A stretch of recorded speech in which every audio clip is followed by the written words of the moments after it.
Hello friends, welcome YouTube पे इस नई वीडियो में आपका स्वागत है। आज हम लोग बैंकिंग और एसएससी के लिए एक बड़ा ही इंपॉर्टेंट टॉपिक देखने जा रहे हैं। ध्यान से वीडियो को देखिएगा, बहुत क्वेश्चन एग्जामिनेशन में पूछा जाता है। हमारे देश में बैंकिंग और NBFCs, non bank financial companies के सामने एक बड़ी समस्या होती है बैड लोन की। जो लोन वो रिकवर नहीं कर पाते हैं, है ना। ऐसे आप जानते होंगे कि एनबीएफसी जो है, एनबीएफसी को कहा जाता है शैडो बैंक। और भारत में एलआईसी जो है वो अभी सबसे बड़ा शैडो बैंक है। और प्राइवेट सेक्टर की बात करें तो बजाज फिनकॉर्प जो है, बजाज फिनेंशियल कॉर्पोरेशन, वो सबसे बड़ा शैडो बैंक है। तो बैड लोन एक बहुत बड़ा प्रॉब्लम है और इसका करंट अफेयर्स का क्वेश्चन तो आता ही आता है, लेकिन साथ में आपको ये देखना चाहिए कि जो उसका जो स्टैटिक और बेसिक नेचर का क्वेश्चन है वो भी बैंकों के एग्जाम तक में पूछ देता है। एसएससी में तो वो आता ही आता है। तो जब आप लोन लेने जाते हैं तो आपके 4C की स्टडी होती है। 4C: capital, capacity, collateral and credit. आप में कैपेसिटी है कि नहीं लोन चुकाने की, पहले से कैपिटल है कि नहीं, कोलैटरल कुछ गारंटी है कि नहीं, और फिर क्रेडिट। ठीक है, तो ये ध्यान रखिएगा। 4C का स्टडी किया जाता है। तो जब आप लोन लेते हैं तो आपके क्रेडिट स्कोर की जांच की जाती है सिबिल के द्वारा, है ना, जिसको ट्रांस यूनियन सिबिल रेटिंग कहते हैं। सिबिल की स्थापना सन 2000 ईस्वी में की गई थी। अगस्त 2000 ईस्वी में ये बना था। डैन एंड ब्रैडस्ट्रीट कंपनी और एसबीआई ने मिलकर के बनाया था। और अभी कई सारे दूसरे ऑर्गेनाइजेशंस की भी इसमें हिस्सेदारी है सिबिल में, लेकिन किसी भी कंपनी की भागीदारी 10% से ज़्यादा नहीं हो सकती है। मान लीजिए कि एक एक्स नाम की कंपनी का सिबिल में 6% हिस्सा है, उसने 2% किसी को बेच दिया, तो उस वक्त वो बैंकों के एग्जाम में क्वेश्चन पूछ दिया जाता है। ठीक है, तो सिबिल के बारे में जो करंट अफेयर्स का न्यूज आए वो आप जरूर पढ़िएगा। ठीक है, तो लोन का एक मोराटोरियम होता है। अब ऐसा थोड़ी ना है कि आपने आज लोन दिया और कल बैंक पहुंच गया आपके घर में कि चलो जी मेरा पैसा वापस करो। मोराटोरियम होता है कि ठीक है भाई, टर्म लोन है, इतने टर्म के बाद से आप मुझे पेमेंट करना शुरू कर दोगे। तो जब मोराटोरियम का पीरियड पार होगा तो उसके बाद तो बैंक लोन की रिकवरी करना चाहेगा। बात समझ में आ रही है ना। अब मान लो कि आज आपको लोन का किस्त चुकाना है, इंस्टॉलमेंट चुकाना है। आज चला गया, कल चला गया, 10 दिन चला गया, 15 दिन चला गया, बैंक आपको कॉल कर रही है ना, मेरा पैसा वापस करिए, इंस्टॉलमेंट भरिए। ऐसा करते करते 30 दिन पार हो गया।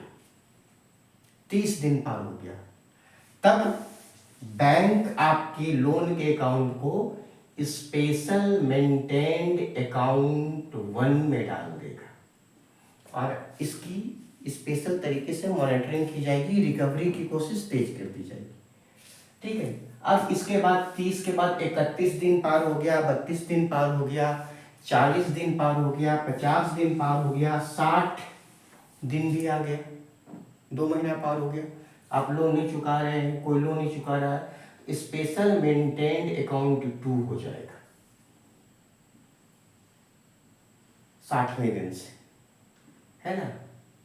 और ये 90 दिन तक चले। अब 90 दिन भी पार हो गया और आपने बैंक का लोन इंस्टॉलमेंट नहीं भरा, प्रिंसिपल नहीं भरा, इंटरेस्ट नहीं भरा, तो बैंक बोलेगा कि मेरा लोन बैड लोन हो गया। रिकवरी की कोशिश तेज कर दी जाएगी बैंक के द्वारा। कई सारे उसके पास तरीके होते हैं, है ना। कुछ ऐसे तरीके हैं जो संसदीय कानून के द्वारा मान्यता प्राप्त है। ठीक है, अब अगर 12 महीने तक आपका लोन बैड लोन रहा तो बैंक बोलेगा कि मेरा एसेट्स डाउटफुल एसेट्स हो गया। क्या सोचे थे, क्या हो गया। तो इंटरेस्ट कमाएंगे, पैसा कमाएंगे, या तो मूलधन भी फंस गया, लौटा ही नहीं रहा। तो रिकवरी की कोशिश तेज कर दी जाएगी और उसके लिए भारत की संसद ने बैंकों की सहायता के लिए securitisation and reconstruction of financial assets and information in enforcement of security interest act SARFAESI, ध्यान में रखिएगा, सरफेसिया एक कानून का नाम है जो 2002 में बना था।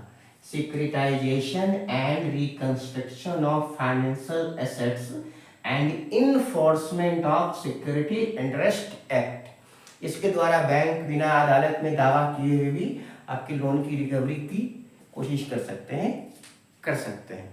हाँ, ये ध्यान में रखिएगा, अगर किसी ने लोन लिया है और वो नहीं चुका रहा है तो उसने जो अपने ईपीएफओ में, एम्प्लॉयज प्रोविडेंट फंड ऑर्गेनाइजेशन में जो इन्वेस्ट किया, जो पैसा रखा हुआ है ना, वो लायबिलिटी फ्री है। किसी भी कंडीशन में बैंक इस पैसे को हाथ नहीं लगा सकता, है ना। ये पैसे से रिकवरी नहीं हो सकती लोन की, ठीक है। कई और तरीके हो सकते हैं लोन की रिकवरी के, जैसे बैंक कहेगा कि हम सेट ऑफ करते हैं। मान लीजिए कि आपका न्यू दिल्ली में एक एक्स बैंक में अकाउंट है और न्यू दिल्ली में ही उसी एक्स बैंक में आपका अकाउंट है।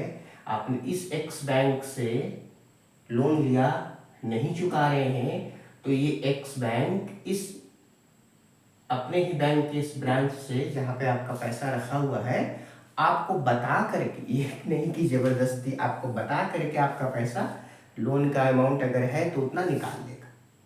ऐसे बहुत सारे तरीके होते हैं लोन रिकवरी के, बट बहुत सारा चीज़ हम लोग नहीं जानते हैं ना, तो एग्जामिनेशन में क्वेश्चन छूट जाता है, ठीक है। तो जब आप लोन की बात करते हैं तो आप एक चीज़ हमेशा ध्यान में रखिएगा कि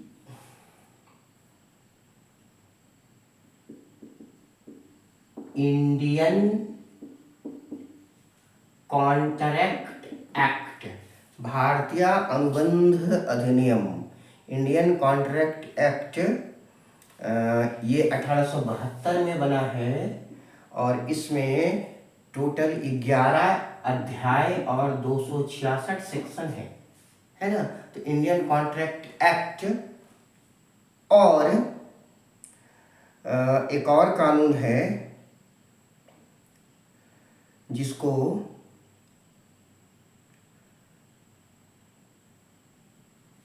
मॉर्गेज से रिलेटेड कानून कहते हैं, ठीक है। तो उन दोनों कानूनों में लोन के संबंध में बताया गया है। यहाँ पर आप केवल इंडियन कॉन्ट्रैक्ट एक्ट 1872 याद रखिएगा, जिसमें गिरवी और बंधक बतलाया गया। गिरवी माने प्लेज, बंधक माने मॉर्गेज। गिरवी हमेशा मूवेबल प्रॉपर्टी का होता है और प्लेज या बंधक हमेशा इमूवेबल प्रॉपर्टी का होता है। आप अपने मकान को गिरवी नहीं रखते हैं, आप कोई व्यक्ति अपने मकान को गिरवी नहीं रखता है, वो बंधक रखता है। ऐसा थोड़ी ना कि अपने मकान के कागज को किसी को दे दिया तो आपको अगले दिन घर से निकाल देगा, वो ऐसा थोड़ी ना होता है। तो बैंकों में प्लेज और मॉर्गेज के थ्रू लोन का सिस्टम चलता है, बहुत ही बेसिक फंडामेंटल है ये। एक चीज और ध्यान में रखिएगा कि बैंकें दृष्टि बंधन, हाइपोथेटिकेशन का यूज करती है, हाइपोथेटिकेशन का यूज करती है। मान लीजिए कि एक आपने लोन लिया है, किसी व्यक्ति ने कार खरीदा है लोन के ऊपर, है ना, या ऑटो वगैरह में आप देखिएगा, ऑटो जो नया ऑटो लोन पे निकलता है ना, उसके पीछे लिखा रहता है हाइपोबाई, XYZ बैंक का नाम लिखा रहेगा। यानी कि ये ऑटो लोन पे लिया गया है, गिरवी है ना, लेकिन बैंक ने, अब क्योंकि वो ऑटो तो बैंक का संपत्ति है ना, तो बैंक ने वो संपत्ति लोन लेने वाले के पास छोड़ दिया है ना, लोन लेने वाले के पास छोड़ दिया है, लेकिन वो बैंक के हाइपो में है, बैंक के दृष्टि बंधन में है ना। ये सब क्वेश्चन एसएससी के एग्जामिनेशन में भी पूछा जाता है कि हाइपोथेटिकेशन का यूज किसमें किया जाता है, सब क्वेश्चन एग्जाम में आया हुआ है। इसके अलावा जो बड़े लोन होते हैं उनकी रिकवरी के लिए पहली बार 1993 में डीआरटी बना था, डेप्ट रिकवरी ट्रिब्यूनल बना था। अभी तो भारत में कई सारे, लगभग मुझे लगता है कि 39 डीआरटी हैं, इधर हाल फिलहाल में बना हो तो मुझे ध्यान में नहीं है, लेकिन 39 याद है। डीआरटी का decision equivalent to high court होता है।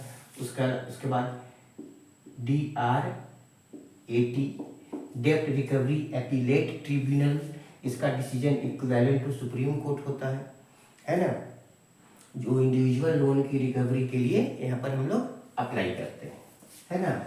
इसके बाद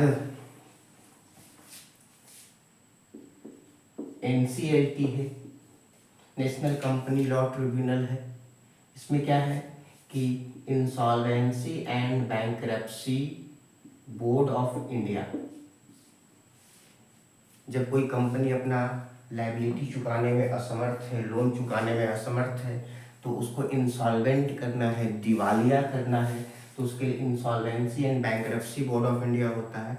इसके लिए insolvency and bankruptcy code of India 2016 में बनाया गया था, है ना। इस बोर्ड के माध्यम से कंपनी को जितना जल्दी हो सके उसको उसके एसेट्स को ट्रांसफ़र किया जाता है, ताकि कंपनी कम से कम बंद होने से बच जाए, लोन की रिकवरी भी बैंकों को हो जाए।